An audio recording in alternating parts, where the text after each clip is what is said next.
today we are going to discuss about the case study on selective laser sintering. Hope you have learned something about the basic of laser sintering in previous video manufacturing subject in your curriculum. Kindly suggest your own idea and take a case study and we can discuss on that. So we have taken a case study on selective laser sintering SLS and additive manufacturing. So first we'll give a brief introduction of what is SLS. SLS is a powder bed fusion additive manufacturing process, and it is used as a high power laser to sinter powder material layer by layer to create a 3D model, and it is widely used in functional prototypes, end-use parts and complex geometries which does not use support structures.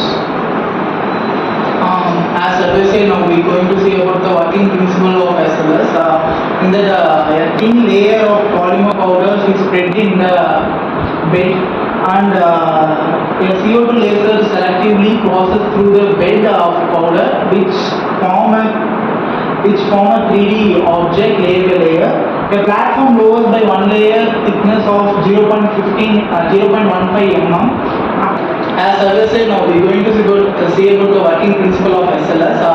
In SLS, we use some powders of materials, and the powder material is placed on the project bed, and the bed we use for CO2 layer. The CO2 selective layer is passes through the powder material, and the material will form a layer by layer 3D object. The platform lowers by the layer of one layer thickness of 0.1 mm to 0.15 mm.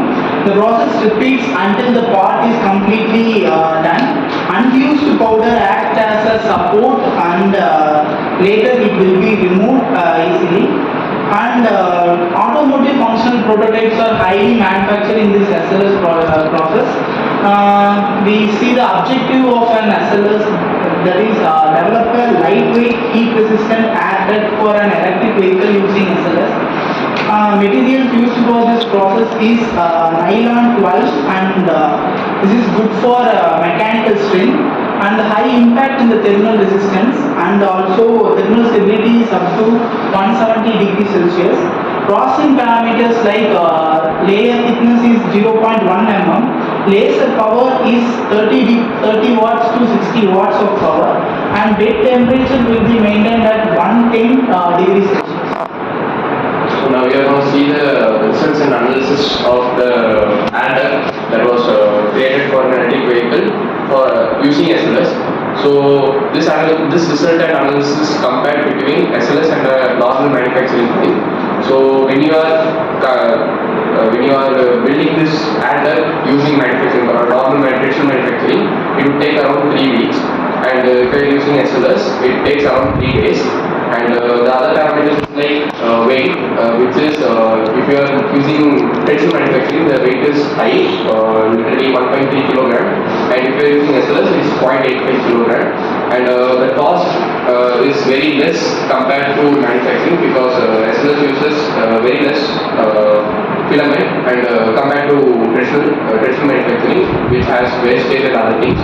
And if you are looking for tooling cost, manufacturing process more tooling cost compared to SLS, which has very less wastage and other things.